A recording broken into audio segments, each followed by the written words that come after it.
Hello and welcome back to another video lecture. So, આપણે લોકોનું chapter number 19ની અંદર બરાબર 19 ની અંદર લાસ્ટ આપણે લોકોએ કહ્યું હતું કે મૂત્રપિંડના કાર્યનું નિયમન કઈ રીતે કરી શકાય. તો તમે કંઈક 3 રચનાઓ દ્વારા એનું કાર્યનું નિયમન જોયું હતું બરાબર. એક હતું રાસ થિયરી, જે જક્સ્ટાગ્લોમેરુલર અપારેટસ દ્વારા નિયંત્રિત થતું હતું, એના દ્વારા એનું સંચાલન થતું હતું. પછી એક ANF ક્રિયાવિધિ જોઈ હતી અને એક ADH દ્વારા જોયું હતું બરાબર. આ 3 રીતે તમે જોયું હતું. આજે જોવાનું છે કે મૂત્રપિંડના કાર્યનું નિયમન જો થતું હોય અથવા તો નિયંત્રણ થતું હોય તો પછી મૂત્ર સ્ત્રાવની પ્રક્રિયા કઈ રીતે થાય બરાબર. આજનો ટોપિક છે મૂત્ર સ્ત્રાવ.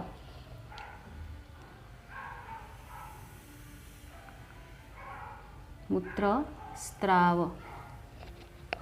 તો મૂત્ર સ્ત્રાવની ક્રિયાવિધિ છે. પહેલાં તો એની ડેફિનેશન શું થાય, વ્યાખ્યા શું થાય, કોને કહેવાય મૂત્ર સ્ત્રાવ? તો કે મૂત્ર મુક્તિની પ્રક્રિયા. એનો મતલબ કે શરીરની બહાર મૂત્રનો ત્યાગ બરાબર. શરીર બહાર મૂત્રનો ત્યાગ, એને શું કહેવાય? મૂત્ર સ્ત્રાવની ક્રિયાવિધિ બરાબર. હવે મૂત્રસ્ત્રાવની ક્રિયાવિધિ હોય એ કંઈક એવી પ્રક્રિયા છે કે જે ચેતાતંત્ર દ્વારા નિયંત્રિત થતી હોય. શેના દ્વારા? ચેતાતંત્ર સંબંધિત ક્રિયાવિધિ છે. કેવી છે? ચેતાતંત્ર સંબંધિત ક્રિયાવિધિ. કેવી રીતે ચેતાતંત્ર? તો એનો મતલબ કે કંઈક મગજ ભાગ ભજવે છે આમાં, મગજ સંદેશો આપતો હશે ને પછી મૂત્રસ્ત્રાવની ક્રિયાવિધિ સંપન્ન થતી હશે. તો ફ્લોચાર્ટ કંઈક આવો બને. જો એ આપણે સાવ ઇઝી વેમાં જવું હોય તો ફ્લોચાર્ટ જ ડ્રો કરાય. ફ્લોચાર્ટ કંઈક આ રીતનો બને કે બંને મૂત્રપિંડ દ્વારા જે પણ મૂત્રનું નિર્માણ થાય છે બરાબર, એ મૂત્ર વાહિની દ્વારા ક્યાં આવે છે? તો કે મૂત્રાશયમાં સંગ્રહ પામે છે. મૂત્રાશયમાં શું પામતું હોય? મૂત્રાશયમાં મૂત્રનો સંગ્રહ થાય બરાબર. મૂત્રાશયમાં મૂત્રનો શું થતો હોય? સંગ્રહ થતો હોય. હવે એવી સિચ્યુએશન આવી કે મૂત્રાશય અંતે સંપૂર્ણ રીતે મૂત્રથી ભરાય બરાબર. હવે કેટલું સંગ્રહી શકો મેક્સિમમ? તો કે ક્યારેક તો ભરાઈ જાય ને ફૂલ. તો ધારી લો કે મૂત્રાશય છે, હવે મૂત્રથી સંપૂર્ણ રીતે ભરાઈ ગયું છે. તો એના લીધે શું થશે? તો કે મૂત્રાશયની દિવાલ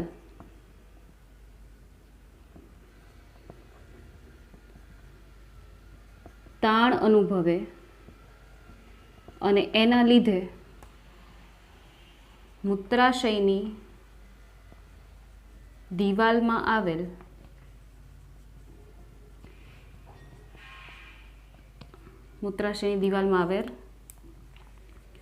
આંતર તાણગ્રાહીઓ સક્રિય બને. શું થયું?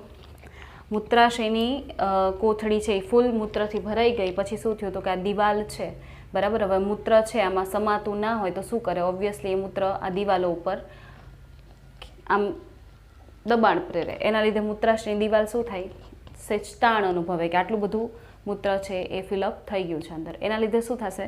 તો કે દિવાલની અંદર છે ને અમુક એવા કોષો હશે, અમુક એવા ગ્રાહીઓ હશે કે જે તાણગ્રાહીઓ છે, આંતર તાણગ્રાહીઓ છે. ક્યાં આવેલા છે? મૂત્રાશયની દિવાલમાં આવેલા છે. તો મૂત્રાશયની દિવાલ ખેંચાય એટલે એ અંદરના જે તાણગ્રાહીઓ હોય એ જાગી જાય કે હવે તાણ આવ્યું, એમ હવે ખેંચાણ અનુભવાણું, હવે કંઈક મૂત્રાશયનો ત્યાગ કરવાની સ્થિતિનું નિર્માણ થઈ ગયું છે. તો પહેલાં જે તાણગ્રાહીઓ હોય ને એ જાગી જાય, એ ઉઠી જાય, એ સક્રિય થઈ જાય બરાબર, એ ચમકી ઉઠે.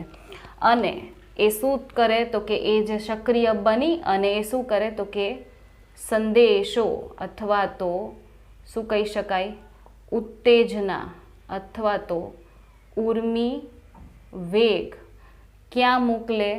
તો કે CNSને મોકલે. કોને મોકલે? CNS એટલે થાય મધ્યસ્થવર્તી ચેતાતંત્ર. એટલે શું થાય? મધ્યસ્થવર્તી ચેતાતંત્ર. તો મગજને સંદેશો મોકલવામાં આવ્યો કે ભાઈ હવે તો મૂત્રાશય ફૂલ ફિલઅપ થઈ ગયું છે. તો હવે શું થશે તો કે CNS એટલે કે મગજ દ્વારા શું મોકલવામાં આવે, જો અહીંથી ઉર્મિવેગ સંદેશો ઉત્તેજના મોકલવામાં આવી હતી એટલે, અથવા તો લખો કે સંવેદના મોકલવામાં આવી હતી. શું મોકલવામાં આવી હતી? સંવેદના. તો જાતી હોય સંવેદના, આવે શું તો કે આવે ચાલક સંદેશો. આવે શું?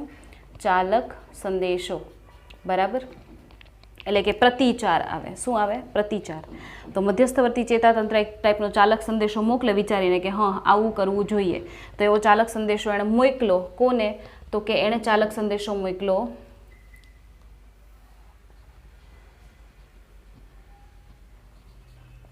મૂત્રાશયની દિવાલના અનૈચ્છિક સ્નાયુને.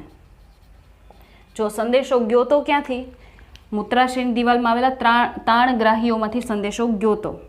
મગજે વિચાર્યું અને પાછો એણે સંદેશો મોકલ્યો કોને? અનૈચ્છિક સ્નાયુને. કોને? મૂત્રાશયની દિવાલના અનૈચ્છિક સ્નાયુને, કે ભાઈ તમે આવું કરી શકો એમ, તો કદાચ મૂત્રત્યાગ થઈ જાય. તો જેવા મૂત્રાશયની દિવાલના અનૈચ્છિક સ્નાયુને એણે સંદેશો મોકલો એટલે, અને બીજા કોને મોકલો તો કે બીજા મોકલો એણે મૂત્ર દ્વારના મુદ્રિકા સ્નાયુ. કોને કોને સંદેશો મોકલવામાં આવ્યો તો કે ચાલક સંદેશો છે એ મૂત્રાશયની દિવાલની અનૈચ્છિક સ્નાયુઓને મોકલવામાં આવ્યો અને મૂત્રદ્વારના મુદ્રિકા સ્નાયુઓને મોકલવામાં આવ્યો. તો એના લીધે શું થયું તો કે મૂત્રાશયના દિવાલની જે અનૈચ્છિક સ્નાયુ હોય એનું શું પ્રેરણું તો કે સંકોચન થયું, અને મૂત્રદ્વારના જે મુદ્રિકા સ્નાયુ છે એનું શું થયું? શિથિલન થઈ ગયું. બરાબર. તો સંકોચનને પરિણામે શું થાય તો કે મૂત્રાશયની બહાર વહન પામે. બરાબર. સંકોચન થાય, જો અહીંથી આમ પ્રેસ થાય, સંકોચાય, તો મૂત્ર શું થશે તો કે મૂત્રાશયની બહાર નીકળશે. બરાબર. અને જો મુદ્રિકા સ્નાયુનું શિથિલન થાય તો શું થાય તો કે મૂત્રદ્વાર ખુલે અને પરિણામે શું થાય તો કે પરિણામે મૂત્રનો શરીર બહાર ત્યાગ થાય. બરાબર. અને એ ક્રિયાને શું કહેવાય તો કે મૂત્ર સ્ત્રાવ. આ ક્રિયાને શું કહેવાય? મૂત્ર સ્ત્રાવ. તો થઈ ગઈ કમ્પ્લીટ. જોયું શું થયું? ફર્સ્ટ હજુ એકવાર રિપીટ કરી દઈએ વન્સ મોર, કે પહેલાં તો શું થાય તો કે મૂત્રાશયમાં ફિલઅપ થઈ ગયું મૂત્ર.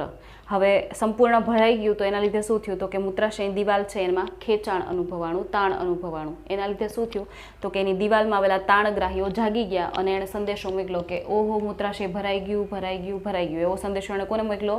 CNSને, એટલે કે મધ્યસ્થવર્તી ચેતાતંત્ર, એટલે કે મગજ અને કરોડરજ્જુ એમાં સમાવેશિત હોય. તો મગજને સંદેશો મોકલવામાં આવ્યો. મગજે વિચાર્યું કે શું કરવું. તો મગજે પાછો એક સંદેશો મોકલો, એક રિપ્લાય મોકલો. એમ મૂત્રાશયની દિવાલ હતી ને એમણે એને મેસેજ મોકલો તો મગજે પાછો રિપ્લાય આપ્યો, મેસેજનો રિપ્લાય આપ્યો કે ભાઈ તમે આવું કરી શકો એમ.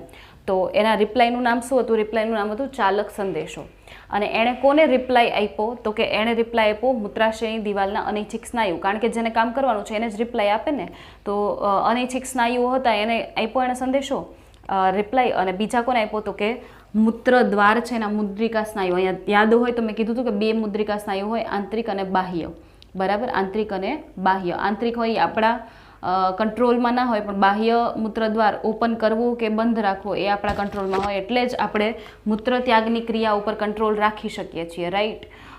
તો ટૂંકમાં બેને સંદેશો આપવામાં આવ્યો. એટલે શું થયું તો કે મૂત્રાશયની દિવાલ છે ને એમાં આવેલા અનૈચ્છિક સ્નાયુનું સંકોચન થયું. એના લીધે મૂત્રાશયની જે દિવાલનું સંકોચન થયું ને મૂત્રને ઉપર દબાણ આવ્યું ને મૂત્ર એમાંથી બહાર નીકળ્યું. તો ક્યાં આવ્યું? મૂત્ર માર્ગમાં આવ્યું. હવે મૂત્ર માર્ગમાં આવ્યું તો મૂત્રદ્વારનું શું થયું તો કે મૂત્રદ્વારના મુદ્રિકા સ્નાયુનું શિથિલન થતાં એ ખુલી ગયો, અને જેવો એ ખુલ્યો એટલે મૂત્ર છે એ શરીરની બહાર ત્યાગ પામ્યું. આને કહેવાય મૂત્રસ્ત્રાવની ક્રિયા વિધિ. બરાબર. તો એનો મતલબ કે આમાં મગજ પાર્ટિસિપેટ કરે છે. બરાબર. સંદેશો જાય છે, સંદેશો આવે છે, ક્યાંથી જાય છે, કોને જાય છે, કોને મળે છે, આ ત્રણક વસ્તુઓ યાદ રાખવાની હોય. બરાબર. સંદેશો ક્યાંથી જાય છે, કોને મળે છે, કોણ પાછો સંદેશો આપે છે, અને કોને આપે છે, અને શું થાય છે. બરાબર. તો આવું બધું છે, બરાબર. ચલો હવે જો હું બોક્સ કરી દઉં કે ક્યાંથી સંદેશો ગયો, અહીંયાથી સંદેશો મોકલવામાં આવ્યો, બરાબર. અહીંયાથી મેસેજ જાય છે, આને મેસેજ મળ્યો, બરાબર. અને એણે શું આપ્યો તો કે આને રિપ્લાય આપ્યો, બરાબર. આને રિપ્લાય આપ્યો, ખ્યાલ આવ્યો. તો સંદેશો ગયો, રિપ્લાય આવ્યો. ઓકે, ચલો ઇઝી છે, બહુ હાર્ડ નથી. સ્ક્રીનશોટ લઈ લો, બરાબર.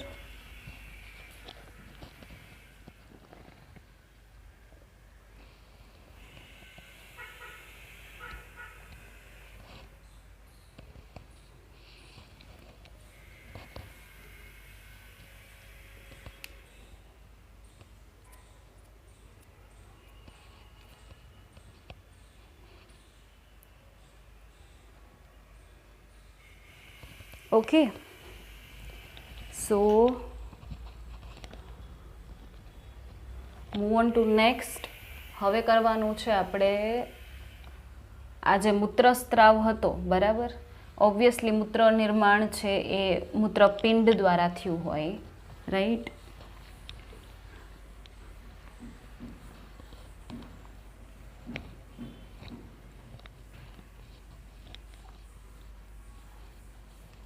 હા, તો શું કહેતી હતી હું કે મૂત્ર નિર્માણ છે એ મૂત્રપિંડ દ્વારા થાય. એનો મતલબ કે મૂત્રપિંડ આપણને હેલ્પફુલ થાય છે. મૂત્રપિંડ આપણું ઉત્સર્ગ અંગ છે, એ આપણને હેલ્પ કરે છે શેમાં? તો કે એ આપણને હેલ્પ કરે છે આપણા શરીરના જે નાઇટ્રોજનયુક્ત દ્રવ્યો છે જે હાનિકારક છે આપણા શરીરમાં આપણે ન રાખી શકીએ એને દૂર ફેંકવામાં આપણી શું કરે છે? હેલ્પ કરે છે, બરાબર. પણ ક્વેશ્ચન એ થાય કે શું એકલું મૂત્રપિંડ કાફી છે આપણા શરીરના દરેક ઉત્સર્ગ દ્રવ્યોને બહાર કાઢી નાખવા માટે? તો કે નહીં. આ જ્યાદતી થઈ કે તમે એકને જ બિચારાને એઝ અ ડસ્ટબિન સાબિત કરી અને એને જ કહી દો કે રોજ તારે જ કચરો કાઢવાનો. નહીં, એવું તો ના થાય, બરાબર. તો એનો મતલબ કે શરીરના બીજા પણ ઘણા અંગો છે કે જે સહાયરૂપ થતા હોય. તો આપણે જોવા પડે સહાયક ઉત્સર્ગ અંગો. આપણે શું જોવા હોય? જોવા પડશે સહાયક ઉત્સર્ગ અંગો, બરાબર. સહાયક ઉત્સર્ગ અંગો, બરાબર. તો મુખ્ય ઉત્સર્ગ અંગ કયું થશે?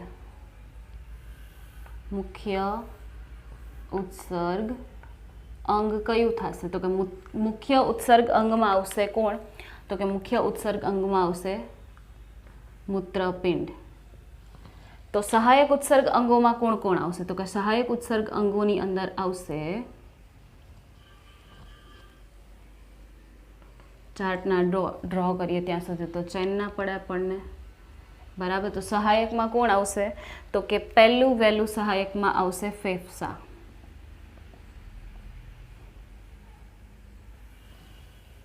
ઓલું શું થાય ખબર? આવી રીતે આમ લાઇન બાય લાઇન લખું ને તો એમ લાગે કે ટેક્સ્ટ બુકનું મટીરિયલ જ આપણે છાપી માર્યું.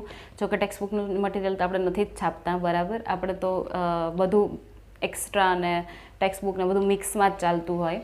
બટ લાગે કેવું કે ટેક્સ્ટ બુકમાં એ જ સેમ પેરેગ્રાફ્સ રીડ કરવા, અહીંયા પણ સેમ એ જ લાંબુ લાંબુ લાંબુ લાંબુ રટવું, રાઈટ. એના કરતાં શું હોય કે આવી રીતે આમ લખીએ ને સ્ટેપ વાઇઝ તો તમને આમ હાઇલાઇટ થાય કે હા મારે અહીંયા હું હેડિંગ લખીશ ને એટલે તમને આમ ક્લિયર આઈડિયા, એક પિક્ચર ક્રિએટ થઈ જશે કે હા મારે આ 3-4ને ડિસ્ક્રાઇબ કરવાના છે, બરાબર. તો એક કોન્સેપ્ટ ક્લિયર થાય તમારો. ઓલું શું થશે? રીડ કરશો ને આમ લાઇન વાઇઝ રીડ કરશો ને તો શું થશે કે હા પહેલાં ફેફસા આવ્યા, પછી એનું વાંચી લીધું, પછી ખબર પડી કે હા વચ્ચે ક્યાંક ત્વચા આવી. તો હેડિંગ્સ છે ને તમને લાઇન બાય લાઇન મળશે. તમને પહેલેથી ખ્યાલ નહીં આવે કે આમાં કેટલા હેડિંગ્સ છે. ઓલું આવી રીતે લખીએ ને તો હેડિંગ્સ ક્લિયર થઈ જાય કે હા આ ટોપિક છે તો મારે એમાં આટલા સબ હેડિંગ રાખવાના છે ને એને મારે ડિસ્ક્રાઇબ કરવાના છે. એટલા માટે થિયરી કરતાં મોર કન્વિનિયન્ટ કયું રહે? ફ્લો ચાર્ટ, બરાબર. એટલે હું દર વખતે ફ્લો ચાર્ટ ડ્રો કરું. અધરવાઇઝ કોઈ એનો બીજો મોટિવ નથી પણ યાદ રહેવામાં સહેલાઈ રહી, બરાબર. તો ફેફસા છે, ધેન બીજું છે ત્વચા, ઉપસી ત્વચા, બરાબર. આપણે કલર કોમ્બિનેશનનું ધ્યાન રાખીએ જોયું. અને પછી છે યકૃત. હા, બરાબર, યકૃત. તો પહેલાં ફેફસા જોઈ લે કે ફેફસા કેવી રીતે ફેફસા કેવી રીતે સહાયક ઉત્સર્ગંગ છે, એ આપણને ઉત્સર્જનમાં કેવી રીતે મદદરૂપ થાય છે. તો ફેફસા જે છે ઓબ્વિયસલી આપણામાં એક જોડ ફેફસા છે, કોઈ એક ફેફસું લઈને તો નહીં જ ફરતું હોય. તો એક જોડ ફેફસા જે છે એ આપણા શરીરમાંથી બરાબર 200 ml જેટલો CO2 200 ml જેટલો CO2 પર મિનિટ, 1 મિનિટમાં આપણા શરીરમાંથી 200 ml CO2 છે એ વાતાવરણમાં બહાર ફેંકાય છે. કોના મારફતે? ફેફસા મારફતે. તો 200 ml CO2 પ્રતિ મિનિટ શું કરે છે? એ ઉત્સર્જન કરે છે. તો CO2 એ આપણો એક ચયાપચય કચરો જ કહેવાય અને એ વેસ્ટ મટીરિયલ CO2 વધારે આપણે રાખી શકીએ નહીં, બરાબર, એ પણ હાનિકારક જ થાય. બીજું તો કે 400 ml H2O પાણીનો પણ ત્યાગ કરે છે, પણ પર ડે, પ્રતિ દિવસ, એક દિવસમાં આપણા ફેફસા 400 ml જેટલું પાણી છે એ પણ ગુમાવતા હોય. પાણી લિક્વિડ ફોર્મમાં નથી નીકળતું હો, પેલું બાષ્પ સ્વરૂપે એ રીતે એ બહાર નીકળી જતું હોય, બરાબર. તો ખ્યાલ આવ્યો? કંઈક કહેવાની હતી પણ ભૂલી ગઈ. તો ફેફસા છે એમાં એટલે કામની વસ્તુ, એમ એવું નહીં કે આના પોઈન્ટ્સ ભૂલી ગઈ, નહીં, કંઈક બીજું મારે તમને કહેવું હતું પણ હું ભૂલી ગઈ. ફેફસા છે એ 200 ml CO2 છે પર મિનિટ રિલીઝ કરે છે અને એ જ ફેફસા આખા દિવસનો 400 ml જેટલું પાણી પણ ગુમાવે છે. તો હા, પાણી પણ ઘણી વખત એક્સ્ટ્રા હોય બોડીમાં, તો એ બહાર કાઢી નાખવું જોઈએ, બરાબર. બીજું તો કે અન્ય બાષ્પશીલ પદાર્થો, અન્ય બાષ્પશીલ પદાર્થો ઉત્સર્જિત થાય. આ બધું શું થતું હોય? ઉત્સર્જિત થતું હોય, બહાર નીકળી જતું હોય ફેફસા મારફતે. હવે આવી ત્વચા.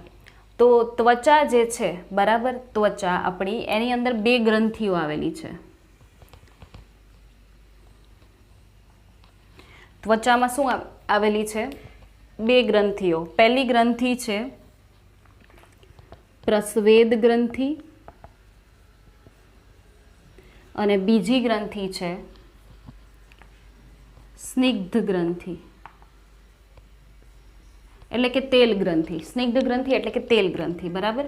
તો પ્રસ્વેદ, ત્વચાની અંદર 2 પ્રકારની ગ્રંથિઓ આવેલી છે, પ્રસ્વેદ ગ્રંથિ અને સ્નિગ્ધ ગ્રંથિ. પ્રસ્વેદ ગ્રંથિનો જે સ્ત્રાવ છે, પ્રસ્વેદ ગ્રંથિનો સ્ત્રાવ, બરાબર, એને એટલે પ્રસ્વેદ ગ્રંથિ દ્વારા જે બનતું હોય એને શું કહેવાય? તો કે એને કહેવાય પ્રસ્વેદ અથવા તો પરસેવો. પ્રસ્વેદ અથવા તો પરસેવો, બરાબર, સ્વેટ. અને સ્નિગ્ધ ગ્રંથિ દ્વારા જે સ્ત્રાવ થતો હોય એને કહેવાય સીબમ. એને શું કહેવાય? સીબમ, બરાબર, સીબમ. તો પ્રસ્વેદ અને અથવા તો પરસેવો અને સીબમ એ આપણી ત્વચામાંથી બહાર નીકળતો હોય, ત્વચાની સપાટી ઉપર. તમે જોશો તો તમારી ત્વચા છે એ તમને આ ટાઈમમાં, અત્યારે બહુ જ ગરમી ચાલે છે, તો તમે ફીલ કરી શકો કે એકદમ મોઇસ્ટ રહેતી હોય, ભીની રહેતી હોય. શું કામે? પરસેવાને લીધે ને એના લીધે, બરાબર, સ્વેટિંગ વધારે થતું હોય, જેમ કે મને અત્યારે થાય છે. સો એના મારફતે શું ઉત્સર્જિત થતું હશે? તો કે આપણો જે પરસેવો નીકળતો હોય, રાઈટ, આપણે જે સ્વેટ કરતા હોય, પરસેવો બહાર કાઢતા હોય ત્વચા મારફતે, તો એ પરસેવાનું બંધારણ જોઈ લઈએ ને એટલે આપણને ખબર પડી જાય કે આપણે શું ઉત્સર્જિત કરીએ છીએ ત્વચા મારફતે. તો કે પરસેવાનું જે બંધારણ છે ને એમાં આવેલું છે પાણી, એમાં આવેલું છે NaCl, એની અંદર આવેલું છે એમિનો એસિડ, પછી એની અંદર આવેલા છે લેક્ટિક એસિડ, થોડુંક યુરિયા, બરાબર. આવા બધા ઘટકો શેમાં હાજર છે? ગ્લુકોઝ, ઇવન ગ્લુકોઝ, બરાબર. આવા બધા ઘટકો છે એ શેમાં હાજર હોય?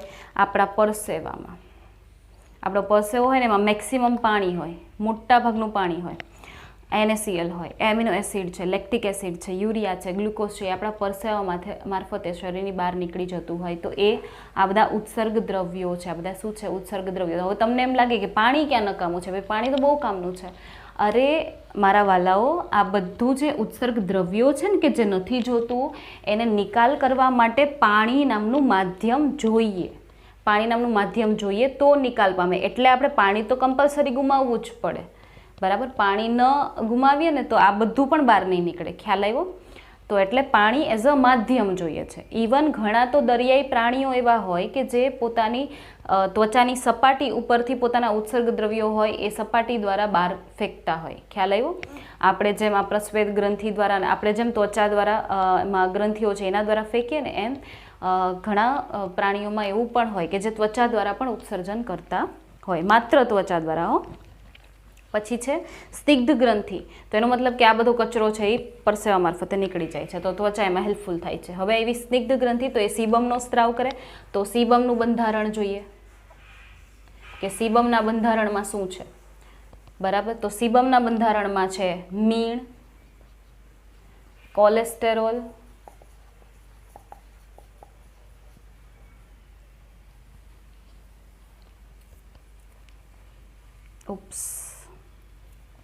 મીણ, હાઇડ્રોકાર્બન, ફેટી એસિડ,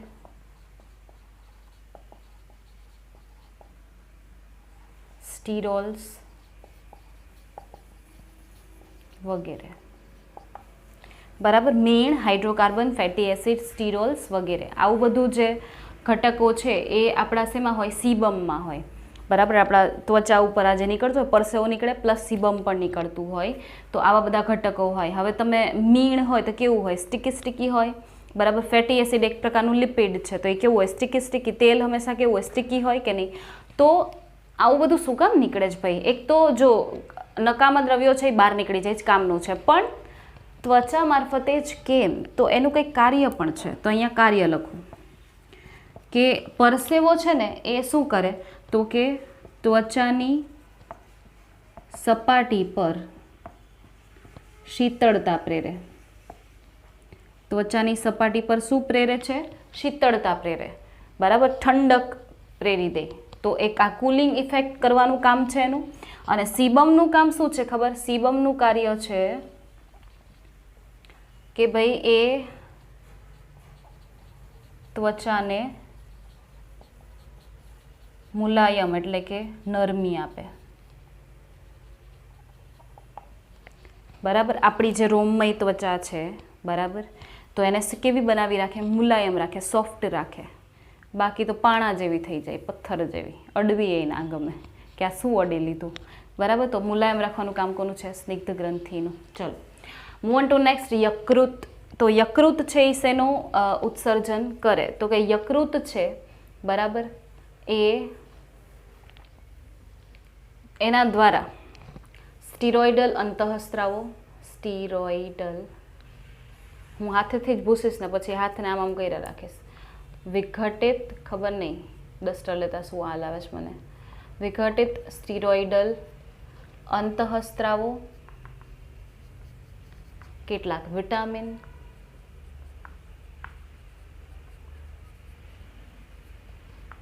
પછી અમુક ડ્રગ્સ એટલે કે દવાઓ, ઓલી ડ્રગ્સ નહીં, નશાકારક કબીરસિંહવાળી નહીં, બરાબર. વિઘટિત સ્ટીરોઇડલ અંતઃસ્ત્રાવ, કેટલાક વિટામિન, ડ્રગ્સ છે, પછી પિત્તરંજકો છે જેવા કે બિલિવર્ડિન અને બિલિરુબિન. પછી જે મેં અહીંયા ભૂલથી લખી નાખ્યું હતું એ કોલેસ્ટેરોલ અહીંયા લખવું હતું મારે, પણ મેં ત્યાં લખી નાખ્યું હતું કોલેસ્ટેરોલ. ત્યાં મારે ફેટી એસિડ લખવું હતું, ફેટી એસિડ ને કોલેસ્ટેરોલ, બરાબર. એક પ્રકારના લિપિડ. તો કોલેસ્ટેરોલ, બરાબર. અમુક પ્રકારના ક્ષાર તો વગેરે, બરાબર. અમુક ઝેરી ઘટકો તો વગેરેનું ઉત્સર્જન છે એ કોણ કરતું હોય? યકૃત દ્વારા થતું હોય, બરાબર. તો મેં તમને ઘટકો બધી જગ્યાએ લખી દીધા કે કોણ કોનું ઉત્સર્જન કરે છે, કેવી રીતે એ મૂત્રપિંડને સહાયરૂપ થાય છે. ભાઈ મૂત્રપિંડ તું એકલું નથી, હમ સાથ સાથ હે, રાઈટ. તો ચલો હવે લઈ લો સ્ક્રીનશોટ આનો.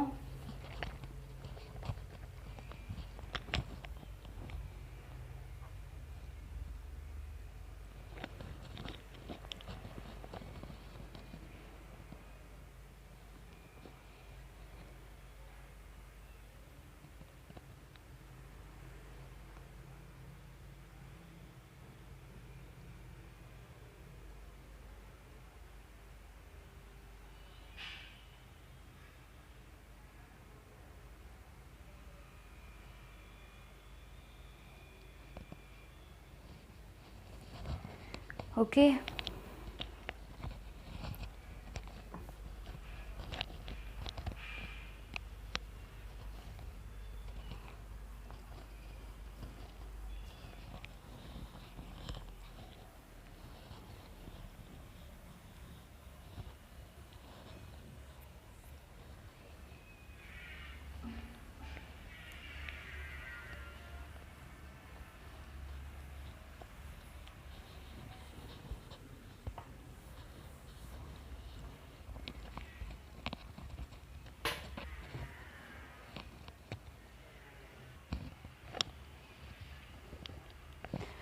ઓકે. સો હવે છે મૂત્રપિંડ સંબંધિત રોગો. મૂત્રપિંડ સંબંધિત રોગો.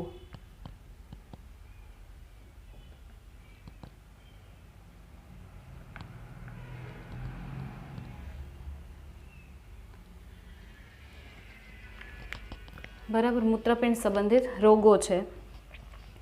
તો કયા કયા રોગો છે કે જે આપણે ડિસ્ક્રાઇબ કરવાના છે? તો પહેલું છે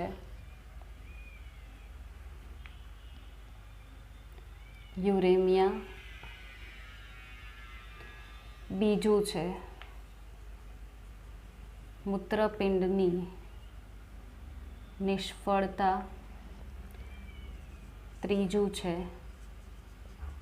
ગ્લોમેરુલોનેફ્રાઇટિસ, ચોથું છે રીનલ કેલિક્યુલી અથવા તો યુરોલિથિએસિસ.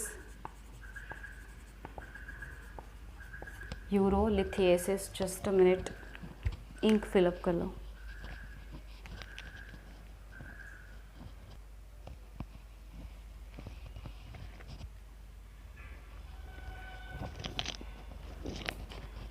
ઓકે, સો એના પછી અહીંયા લખી નાખું. પાંચમું છે ઓલિગોયુરિયા,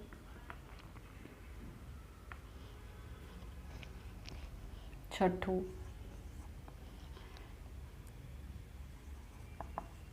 એન્યુરિયા, સાતમું પોલીયુરિયા, છઠ્ઠું ગ્લાયકોસુરિયા, સાતમું હિમેટોયુરિયા, ધેન આઠમું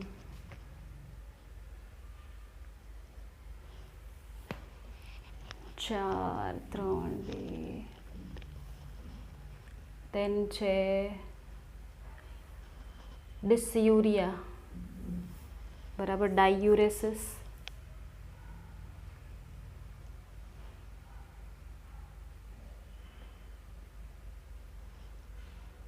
ninth number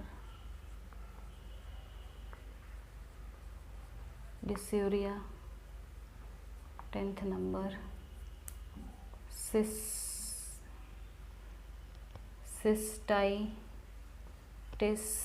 cystitis, 11th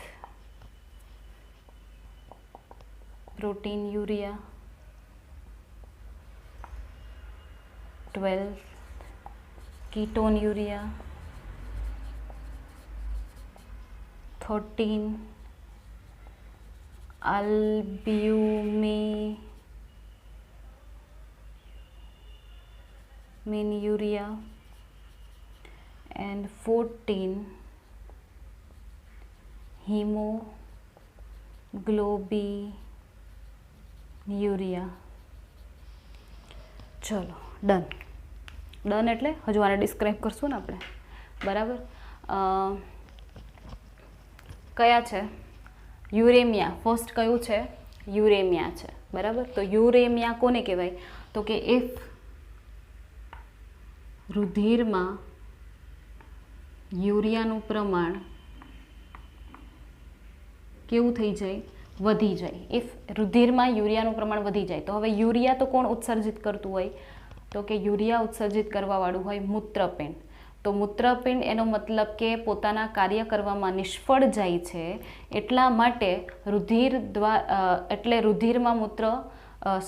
રુધિરમાં urea વધી જાય છે, બરાબર. યુરિયા મૂત્ર મારફતે ઓછો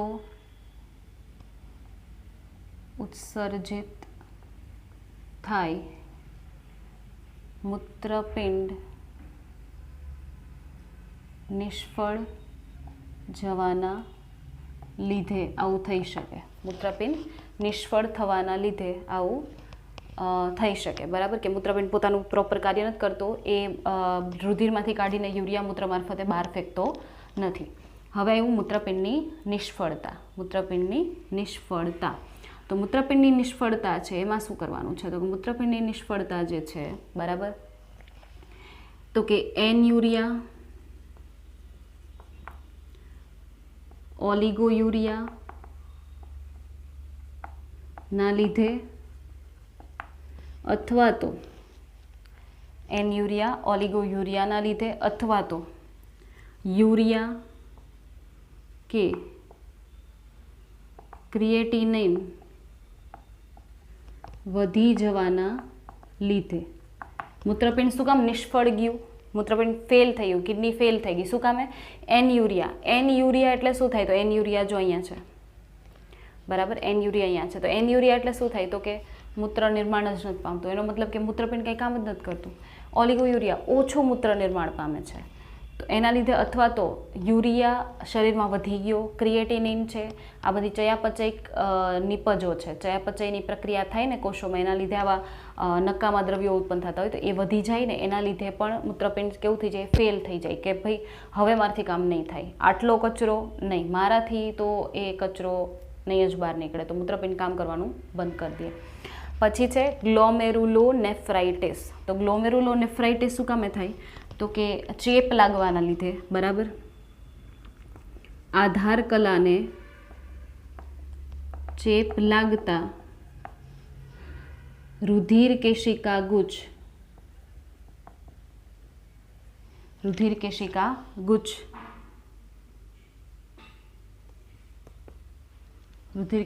ગુચ્છમાં સોજો આવી જાય. રુધિર કેશિકા ગુચ્છમાં શું આવી જાય? સોજો આવી જાય, બરાબર.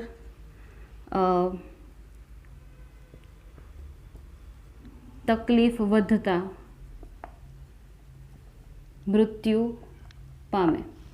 તકલીફ વધતા શું થઈ જાય? મૃત્યુ પણ થઈ જાય જો આવું થઈ ગયું હોય, બરાબર. એક તો મૂત્ર નિર્માણની ક્રિયામાં તો ફટકો લાગશે જ, એ તો નહીં જ કરી શકે પ્રોપર, પણ તકલીફ વધતા શું થશે? મૃત્યુ પણ પામશે, બરાબર, વ્યક્તિ. તો ગ્લોમેરુલોનેફ્રાઇટિસ એટલે રુધિર કેશિકા ગુચ્છ શું થઈ જાય છે? સોજી જાય છે. શું કામે? ચેપ લાગવાને લીધે.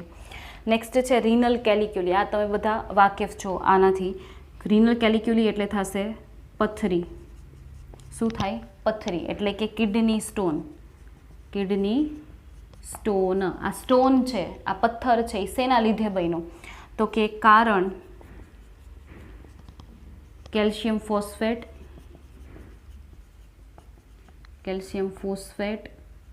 પછી યુરિક એસિડ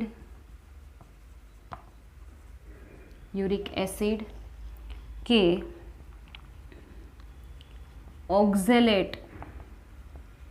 ઓક્ઝેલેટના ક્ષારનું સ્ફટિકીકરણ થવાથી.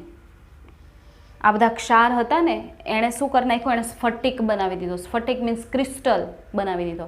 તો અંદર એ સ્ફટિક હોય, એટલી નાજુક રચનાઓમાં સ્ફટિક જો ફસાઈ જાય તો કેટલું ખૂંચે, એટલે તો તીવ્ર દુખાવો ઉત્પન્ન થાય પથરીમાં. તો કિડની સ્ટોન, બરાબર, એને કહેવાય રિનલ કેલિક્યુલી અથવા તો યુરોલિથિએસિસ. ઓકે.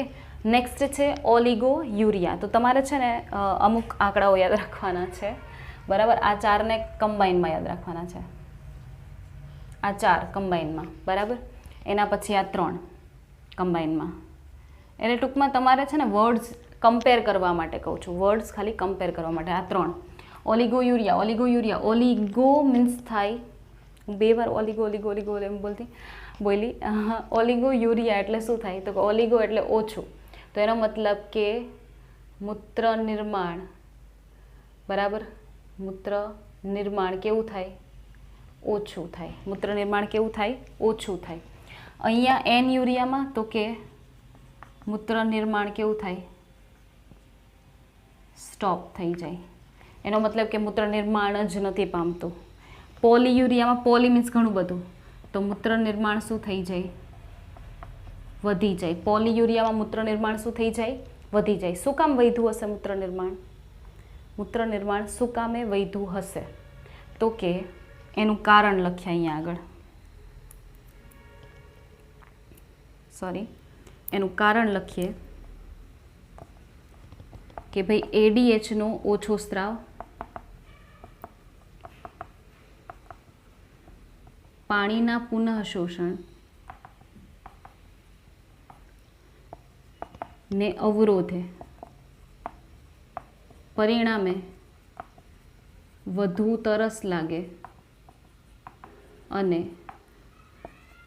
વધુ મૂત્ર સ્ત્રાવ થાય. શું થયું જોયું? મૂત્ર નિર્માણ વધી જાય છે. શું કામે? એન્ટીડાયુરેટિક હોર્મોન જે હતો, બરાબર, એ ઓછો નિર્માણ પામે છે. હવે એડીએચના લીધે શું થતું હતું? તો કે ડીસીટીમાંથી પાણીનું પુનઃશોષણ થઈને પાણી શરીરની અંદર પાછું આવતું હતું, મૂત્ર મારફતે વ્યય નહોતો પામતો. પણ હવે શું થયું? તો કે એ પાણી શોષાતું ઓછું થઈ ગયું.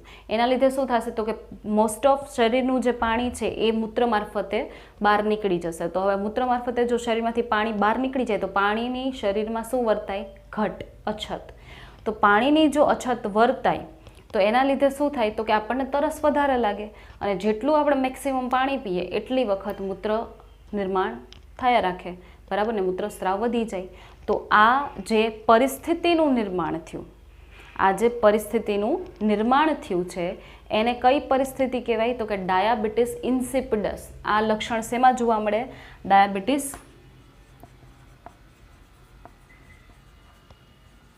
ઇન્સિપિડસ, ડાયાબિટીસ ઇન્સિપિડસમાં જોવા મળે. હવે તમારી પાસે શું છે? ગ્લાયકોસુરિયા, સૂર્યો લખ્યું મેં, ગ્લાયકોસુરિયા. તો ગ્લાયકોસુરિયા એટલે શું થાય? તો ગ્લાયકોસુરિયા એટલે મૂત્રમાં ગ્લુકોઝની હાજરી, મૂત્રમાં ગ્લુકોઝની હાજરી. તો આ કોનું લક્ષણ છે? તો કે આ લક્ષણ છે ડાયાબિટીસ મેલિટસનું. આ કોનું લક્ષણ છે? ડાયાબિટીસ મેલિટસનું લક્ષણ છે, બરાબર. અને ડાયાબિટીસ મેલિટસ જે છે, બરાબર, ડાયાબિટીસ મેલિટસ જે છે, હવે તમને એટલી તો આ સામાન્ય ખબર હોય કે ડાયાબિટીસ મેલિટસ છે એ શેના લીધે થાય? તો કે ઇફ તમારા સ્વાદુપિંડમાંથી ઇન્સ્યુલિન નામનો અંતઃસ્ત્રાવ ઉત્પન્ન થવાનો ઓછો થઈ જાય કે બંધ થઈ જાય તો એના લીધે ડાયાબિટીસ મેલિટસ થાય. એના લીધે ગ્લુકોઝ છે એ શરીરમાં બહુ વધી જાય, શુગર વધી જાય, આપણે એમ કહીએ ડાયાબિટીસમાં. તો એ શું કામે? કારણ કે શુગરને ઓછી કરવાવાળો ઇન્સ્યુલિન છે એ હવે છે નહીં, બરાબર. તો ડાયાબિટીસ ઇન્સિપિડસ મેલિટસનું કારણ છે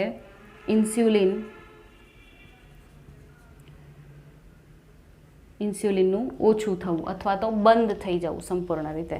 તો એના લીધે શું થાય? તો કે શરીરમાં શુગર વધી જાય, કારણ કે ઇન્સ્યુલિન છે એ શુગરને ઘટાડતો હતો, ગ્લુકોઝને ઘટાડતો હતો.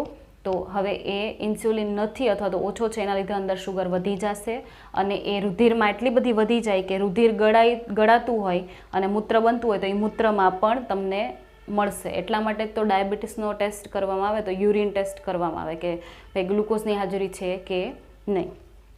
પછી છે હિમેટોયુરિયા. તો તમારે આ બંને એકસાથે યાદ રાખવાના છે, બરાબર. ગ્લાયકોસુરિયા, હિમેટોયુરિયા. તો અહીંયા ગ્લુકોઝની હાજરી હતી, તો હવે અહીંયા મૂત્રમાં શેની હાજરી હશે? તો કે હિમેટોયુરિયા એટલે મૂત્રમાં રુધિરની હાજરી. તો મૂત્રમાં ઘણીવાર રુધિરની હાજરી હોય તે કયો રોગ છે? હિમેટોયુરિયા. તો જો અહીંયા ગ્લુકોઝની હાજરી, અહીંયા રુધિરની હાજરી. તમે કોમ્બિનેશન શું કામ કર્યા છે? આટલા માટે. જો ઓલિગો મીન્સ ઓછો ઓછું મૂત્ર બને જ નહીં અને વધારે મૂત્ર બને. તો આ ત્રણને કમ્પેર કરી શકો. આ બેમાં તો કે શું હાજર છે? ગ્લુકોઝ હાજર છે અને રુધિર હાજર છે, બરાબર. આ ચાર અલગ જ હતા, ઓકે, કે જેમાં કંઈક મૂત્રપિંડમાં જ ખામીઓ સર્જાતી હતી. આમાં મૂત્ર રિલેટેડ ખામીઓ છે. પછી છે ડાયયુરેસિસ. ડાયયુરેસિસ કોને કહેવાય? તો કે ડાયયુરેસિસ એટલે થશે કે વધુ પડતું મૂત્ર નિર્માણ થવું, મૂત્રપિંડમાં વધુ મૂત્રનું નિર્માણ થવું, તો એને કહેવાય ડાયુરેસિસ. એને શું કહી શકાય? ડાયુરેસિસ. તો વધારે મૂત્રનો જથ્થો નિર્માણ પામે છે મૂત્રપિંડની અંદર. તો ડિસયુરિયા શું થાય? તો કે ડિસયુરિયા એટલે મૂત્રાશયમાં પીડા થવી. બરાબર. ડિસયુરિયા એટલે શું થાય? કે મૂત્રસ્ત્રાવ સમયે શું થાય? તકલીફ ઊભી થાય. બરાબર. મૂત્રસ્ત્રાવ સમયે શું થાય? તો કે તકલીફ ઊભી થાય.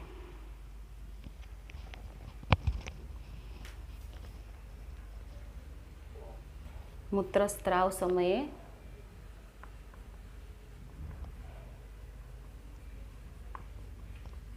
તકલીફ થવી અથવા તો પીડા થવી.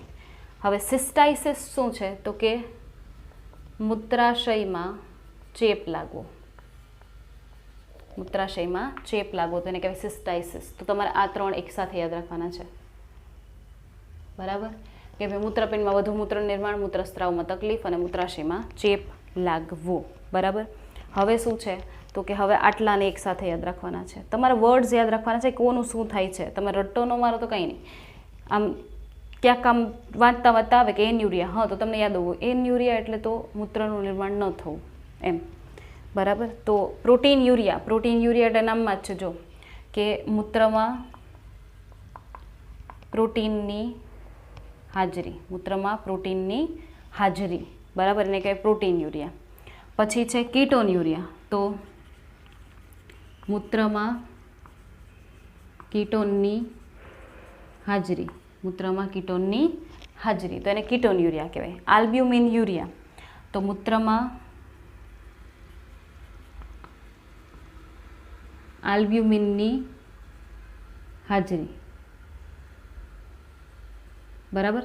આલ્બ્યુમિન ક્યાંથી આવ્યું મૂત્રમાં? તો કે આ થયું હતું ને ગ્લોમેરુલોનેફ્રાઇટિસ, આધાર કલાને ચેપ લાગ્યો હતો ને એને લીધે સોજી ગઈ હતી. સોજી જાય ને તો અંદર જે રુધિર કેશિકા ગુચ્છમાં જે કાણાઓ છે ને એ મોટા થઈ જાય, છિદ્રો છે ને ઓલા ગાળણ છિદ્ર ને બધા મોટા મોટા થઈ જાય. એને લીધે શું થાય? આલ્બ્યુમિન ને બધું ગળાવા માંડે. બાકી પહેલાં નહોતું ગળાઈને આવતું, પણ આ મોટા મોટા પ્રોટીન છે ને હવે એમાંથી અંદરથી નીકળીને મૂત્રમાં જતા રહેશે. હિમોગ્લોબિનો યુરિયા. તો એનો મતલબ કે મૂત્રમાં શેનું હાજર હશે? મૂત્રમાં રુધિર કણની હાજરી, રુધિર કણ અથવા તો રક્તકણની હાજરી. બરાબર. રુધિર કણ લખો અથવા તો રક્તકણ લખો કે રક્તકણની હાજરી. તો આટલા છે. જોયું? 4 3 2 3 4.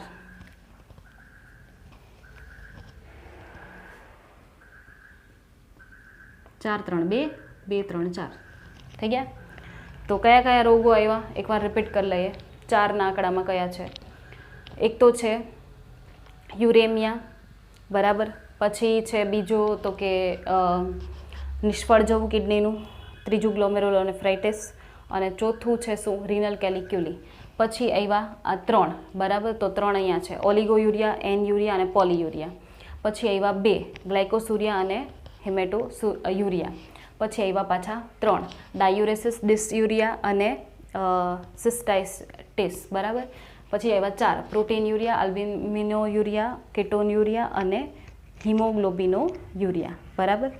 તો આટલા ડિઝીઝ તમારે યાદ રાખવાના છે. યાદ રાખવાના ઇન ધ સેન્સ કેવી રીતે? કે ભાઈ ક્યાંક વર્ડ આવ્યો પોલીયુરિયા તો તમને મગજમાં ક્લિક થઈ જવું જોઈએ કે હા પોલીયુરિયા તો ભાઈ મૂત્ર વધારે નિર્માણ પામતું હોય તો એ પોલીયુરિયા છે. બરાબર. એવી રીતે.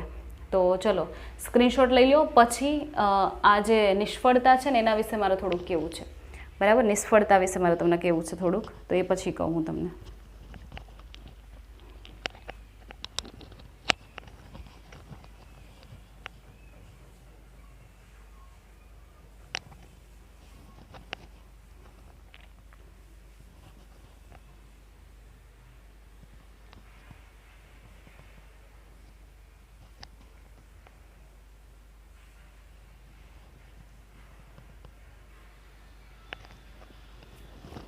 ઓકે.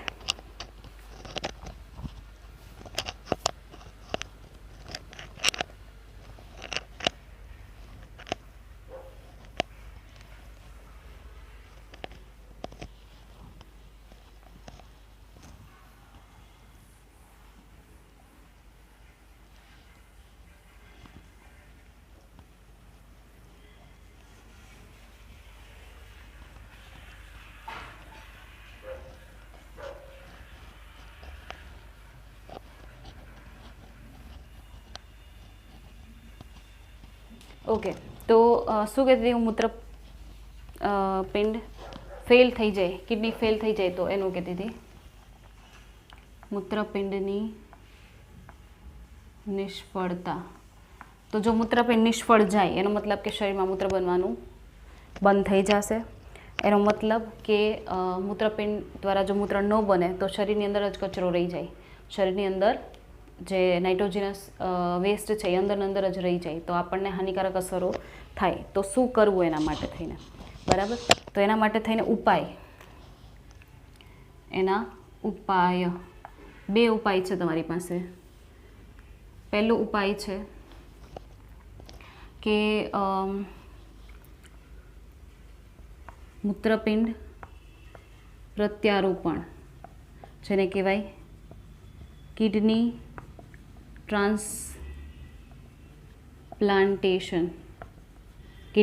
ટ્રાન્સપ્લાન્ટેશન. બરાબર, તો મૂત્રપિંડ પ્રત્યારોપણ અથવા તો કિડની ટ્રાન્સપ્લાન્ટેશન, એમાં શું કરવામાં આવે તો કે જેટલું શક્ય બને તેમ નજીકના સંબંધીનું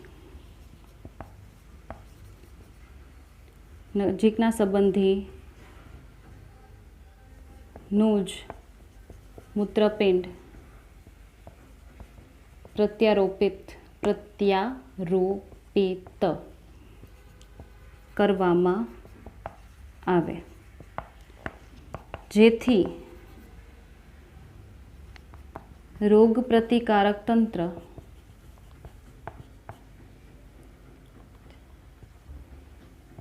સરળતાથી તેને એક્સેપ્ટ, શું કહેવાય એક્સેપ્ટને? ગુજરાતી શું થાય? I don't know. સરળતાથી તેને સ્વીકારી શકે.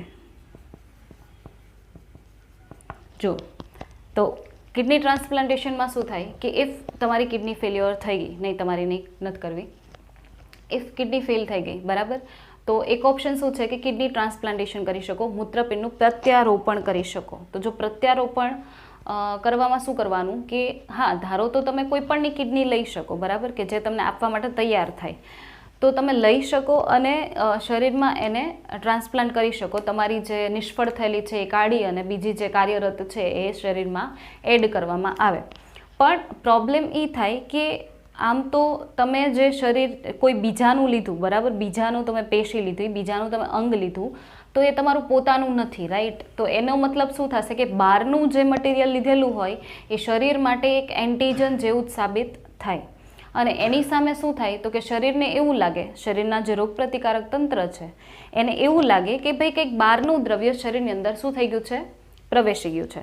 તો શરીર શું કરે તો કે એની સામે કંઈક લડે કે ભાઈ આ બહારનું ઘટક છે, આપણા શરીરનું પોતાનું નથી, તો આપણું રોગપ્રતિકારક તંત્ર શું કરે? એની સામે હુમલો કરે. એવું બની શકે, બરાબર, અને એવું બને તો એટલા માટે જ એવી સલાહ આપવામાં આવે કે જો કોઈ પણ કિડની ટ્રાન્સપ્લાન્ટેશન કરવું હોય, બરાબર, તો શક્ય હોય તો એવું કરવાનું કે નજીકનો જે સંબંધી હોય, આપણો ક્લોઝ રિલેટિવ હોય, એની જ કિડની છે એ ઇફ તમે ટ્રાન્સપ્લાન્ટ કરો તમારા શરીરમાં, તો એના લીધે શું થશે કે ભાઈ તમારું ક્લોઝ રિલેટિવ છે એટલે થોડું મેચ થતું હશે, તમારું અંગ એના અંગ સાથે થોડું મેચ થતું હશે, અને પરિણામે શું થશે કે તમારું જે રોગપ્રતિકારક તંત્ર છે એ એટલો બધો એની સામે શું કહેવાય અસ્વીકાર નહીં કરે. એને એવું થોડુંક તો લાગશે કે હા આ થોડુંક નજીકનું છે, આ થોડુંક પોતાનું છે, એટલે એ જલ્દીથી એક્સેપ્ટ કરી લેશે. બાકી આપણું શરીર બહારનું કોઈ દ્રવ્ય એક્સેપ્ટ કરે નહીં, એની સામે તરત જ શું કરે? કંઈક ને કંઈક પ્રતિકાર કરે, એ હુમલો કરતું હોય. હું તમને એક સીધું સાદું એક્ઝામ્પલ આપું, બરાબર, તમને કોઈ મચ્છર બાઇટ કરે, તમને મચ્છર કરડે, તો એના લીધે શું થાય તો કે થોડો એવો ફોલ્લી થઈ જાય ત્યાં આગળ, બરાબર, જ્યાં આગળ કરડું હોય ત્યાં આગળ. તો એ શું છે તો કે એ શરીરનો એક પ્રતિચાર છે, એ બતાવે છે કે અહીંયા ભાઈ કંઈક બહારનું દ્રવ્ય મને પ્રવેશી ગયું હતું, બરાબર. તમને જે તાવ આવે છે એ પણ શું છે? એક ઉદાહરણ છે, તમારી રોગપ્રતિકારક તંત્ર છે, બરાબર, એનો એક પ્રતિચારનું ઉદાહરણ છે. કારણ કે તાવ આવવો તો ધારી લો કે તમને બેક્ટેરિયાનો ચેપ લાગ્યો, ધારી લો કે તમને વાયરસનો ચેપ લાગ્યો, તો એનો મતલબ કે બેક્ટેરિયા અને વાયરસ તમારા શરીરની અંદર એન્ટર થયા, જે તમારા શરીરના પોતાના નહોતા. તો એનો મતલબ કે તમારા શરીરે શું કર્યું, એની સામે એક લડત બેસાડવા માટે, એની સામે હુમલો કરવા માટે એણે શરીરનું તાપમાન શું કર્યું, વધારી દીધું. તો આ એક ટાઈપનો શું થયો, પ્રતિચાર થયો. સેમ એઝ તમને છીંક આવી, ઉધરસ આવી, એ શું કામે થાય છે, કારણ કે તમારો જે શ્વસન માર્ગ છે એમાં પ્રવેશેલા વાયરસ કે બેક્ટેરિયાઝ હોય એ બહાર ફેંકાઈ જાય હવામાં અને એ સાફ થઈ જાય, બરાબર, એનું શુદ્ધિકરણ થઈ જાય. એટલા માટે થઈને જ ઉધરસ અને છીંક આવતી હોય. તો એ પણ એક શું છે, તો કે આપણી જે રોગપ્રતિકારક તંત્ર છે એનો એક પ્રતિચાર છે, રાઈટ. તો આપણું શરીર ક્યાંક ને ક્યાંક એવું ઈચ્છતું હોય કે મારા શરીરમાં કોઈ પણ બહારના ઘટકો પ્રવેશે નહીં, બરાબર. તો આ એક ઓપ્શન થયો, મૂત્રપિંડ પ્રત્યારોપણ અથવા તો કિડની ટ્રાન્સપ્લાન્ટેશન. બીજો એક ઓપ્શન આપણી પાસે એ છે કે હિમોડાયાલિસિસ, જેનાથી તમે કદાચ વાકેફ હોય, હિમોડાયાલિસિસ. તો હિમોડાયાલિસિસ શું છે, તો કે હિમોડાયાલિસિસ જે છે, બરાબર, એમાં હવે કિડની તો વર્ક કરતી નથી, મૂત્રપિંડ તો કાર્ય કરતું નથી, તો અંદરનું જે શરીરની અંદરનું જે રુધિર છે એની અંદર શું છે, તો કે નાઇટ્રોજનયુક્ત કચરો. હવે મૂત્રપિંડ જો કાર્ય ન કરે તો એનો મતલબ કે અંદરના કચરાને કંઈક દૂર કરવા માટે કંઈક તો ઉપાય ગોતવો પડશે. તો એના માટે હિમોડાયાલિસિસ કરાવવામાં આવે. આ પ્રક્રિયામાં કરવામાં શું આવે, તો કે આપણા શરીરમાંથી, તો ફોર એક્ઝામ્પલ હું અત્યારે હાથ લઈ લઉં આપણો, બરાબર, તો કે આપણું જે શરીર હોય, ડાયાલિસિસમાં એવું કરવામાં આવે કે શરીરમાંથી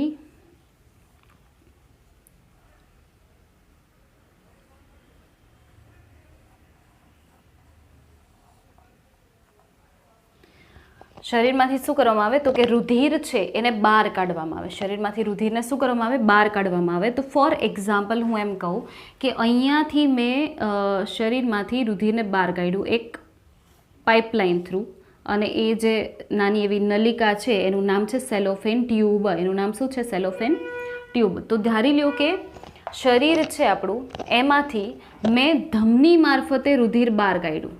હવે તમને એમ લાગશે કે ધમનીમાં તો શુદ્ધ રુધિર હોય તો એને બહાર કાઢીને શુદ્ધિકરણ કરવાનો મતલબ શું છે, પણ ધમનીમાં શુદ્ધ રુધિર એટલે થશે ઓક્સિજનયુક્ત રુધિર. એવું નથી કે એમાં નાઇટ્રોજનયુક્ત કચરો નહીં હોય, નાઇટ્રોજનયુક્ત કચરો એમાં છે, એનું તો આપણે શુદ્ધિકરણ કરવું છે, એનું આપણે શું કરવું છે, ગાળણ કરવું છે.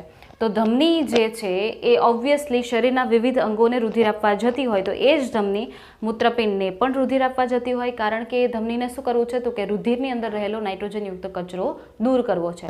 તો આપણે અત્યારે મૂત્રપિંડને ધમની દ્વારા રુધિર મળતું એટલે આપણે ધમનીમાંથી જ રુધિર છે એ બહાર કાઢ્યું. અને ધમનીમાંથી જ્યારે રુધિર બહાર કાઢ્યું તો એ કઈ નલિકા મારફતે કાઢ્યું, તો કે સેલોફેન નલિકા, સેલોફેન નલિકા. અને જ્યારે જેવું રુધિર બહાર કાઢવામાં આવ્યું ને, તો ઓલ્સો એમાં એડ કરવામાં આવ્યું શું, તો કે એમાં એડ કરવામાં આવ્યું હિપેરિન. કારણ કે હિપેરિન જે છે એ એન્ટીકોએગ્યુલેન્ટ છે, એટલે કે હિપેરિન છે એ શરીરની બહાર આપણું રુધિર છે જામી જતાં અટકાવશે. તમે નોટ ડાઉન કર્યું હોય તો આપણું રુધિર છે હવાના સંપર્કમાં આવતા એ 2 થી 8 મિનિટમાં અથવા તો 3 થી 8 મિનિટમાં શું થઈ જાય છે, જામી જતું હોય. તો હવે આ પ્રક્રિયાને તો ઘણો સમય લાગશે, કારણ કે આખા શરીરનું રુધિર શુદ્ધિકરણ થાય એટલી ઘડી આપણે વેઇટ કરવો પડે. તો એનો મતલબ કે શું, ત્યાં સુધીમાં રુધિર જામી નહીં જાય, તો હા, જામવાના ચાન્સીસ વધુ છે. એટલા માટે જેવું શરીરમાંથી રુધિર બહાર કાઢવામાં આવે કે તરત જ એમાં હિપેરિન એડ કરી દેવામાં આવે. હિપેરિન એને જામી જવા દેશે નહીં, એને જામી જતાં અટકાવશે. તો હવે આવું રુધિર, બરાબર, આવું રુધિર જે છે સેલોફેન ટ્યુબ દ્વારા એક મશીનની અંદર દાખલ કરવામાં આવે. હું પ્રોપર મશીન નથી દોરતી અત્યારે, તો હું ડબ્બો દોરી ડ્રો કરું છું, બરાબર, જેનું નામ છે હિમોડાયલાઇઝર, જેનું નામ છે હિમોડાયલાઇઝર, બરાબર. અને આ હિમોડાયલાઇઝર છે એની અંદર શું ભરેલું છે, તો કે હિમોડાયલાઇઝરની અંદર ભરેલું છે કંઈક પ્રવાહી. શું ભરેલું છે, રુધિરની અંદર જે રુધિર રસ હોય ને એ રુધિર રસને સમકક્ષ પ્રવાહી છે, રુધિર રસ જેવું જ પ્રવાહી છે, રુધિર રસ જેવું પ્રવાહી, બરાબર, જેને કીધું છે ડાયલાઇઝર, ડાયલાઇઝર પ્રવાહી, જેને શું કીધું, ડાયલાઇઝર પ્રવાહી. તો આવું પ્રવાહી ભરેલું છે અને એ પ્રવાહી એ જે ડાયલાઇઝર મશીનમાં ભરેલું છે, તો આ સેલોફેન ટ્યુબ એની અંદર દાખલ કરવામાં આવે. આ સેલોફેન ટ્યુબ અંદર દાખલ કરવામાં આવે ને એ જ સેલોફેન ટ્યુબ પાછી એમાંથી બહાર પણ નીકળતી હોય, બરાબર. આ સેલોફેન ટ્યુબ પાછી એમાંથી બહાર પણ નીકળી જતી હોય. જો નીકળી ગઈ, પણ અહીંયા અંદર શું પ્રક્રિયા થઈ તો શું થાય છે કે આ જે ધમની મારફતે સેલોફેન ટ્યુબ કાઢી એ ડાયલાઇઝર નામના જે મશીન છે એની અંદર પ્રવેશી ગઈ અને એ આવી રીતે ગોઠવાય, બરાબર. તો આ સેલોફેન નલિકા છે. આ સેલોફેન નલિકાની અંદર શું છે? રુધિર. અને આ ડાયલાઇઝર આ જે ડાયલાઇઝર નામનું મશીન છે એની અંદર શું ભરેલું છે? તો કે એની અંદર ભરેલું છે રુધિર રસને જેવું પ્રવાહી, એટલે કે ડાયલાઇઝર પ્રવાહી. હવે થાય છે શું? તો કે આની અંદર છે રુધિર અને આની અંદર પણ રુધિર જેવો જ કોઈ ભાગ છે. તો થશે શું? તો કે રુધિરની અંદર નાઇટ્રોજનયુક્ત ઉત્સર્ગ દ્રવ્યો છે. રુધિરની અંદર શું છે? નાઇટ્રોજનયુક્ત ઉત્સર્ગ દ્રવ્યો. પણ અહીંયા આગળ જે પ્રવાહી છે એમાં નાઇટ્રોજનયુક્ત દ્રવ્યો નથી, એટલે શું થશે કે રુધિરમાંથી નાઇટ્રોજનયુક્ત દ્રવ્યો બધા પ્રવાહીમાં નીકળી જશે અને એ રુધિર છે આખું શુદ્ધ થઈ અને સેલોફેન નલિકા દ્વારા પાછું બહાર નીકળી એમાં એન્ટીહિપેરિન એડ કરી દેવાનું, કારણ કે હવે શરીરમાં દાખલ થવાનું છે રુધિર. શરીરમાં રુધિર જામી નહીં જાય એટલે એન્ટીહિપેરિન દાખલ કરી અને શીરા મારફતે શરીરમાં ચડાવી દો. તો શીરા છે એ રુધિર હૃદયને આપી દેશે અને હૃદય બધા જ અંગોને આવું નાઇટ્રોજનયુક્ત કચરો જેમાંથી આપણે કાઢી નાખ્યો એવું રુધિર આખા અંગોને પહોંચાડી દેશે. ઓકે, તો અહીંયા સુધી રાખીએ છીએ. સ્ક્રીનશોટ લઈ લેજો. બાકીનું નેક્સ્ટ લેક્ચરમાં. Till then take care and good bye. Okay.